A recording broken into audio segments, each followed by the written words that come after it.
Welcome to the Tech Egg. Don't get scrambled. Enjoy the video. In this video, I will explain how to use a dirty public toilet. First, always check for essentials like toilet paper and soap before you even step inside.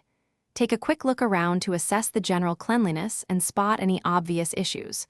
Also, make sure you know where the flush handle is and that it appears to be working properly. This quick check saves you trouble later.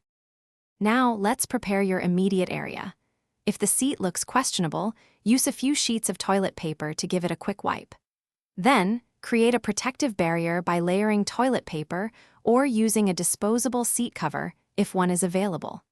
Remember to keep your personal belongings off the floor to prevent contamination. A little preparation goes a long way. When it's time to use the toilet, try to hover over the seat rather than sitting directly on it. This minimizes skin contact with potentially unclean surfaces. After you're finished, ensure you flush the toilet completely to leave it as clean as possible for the next person. Be mindful of what you touch. Try to avoid unnecessary contact with handles or walls.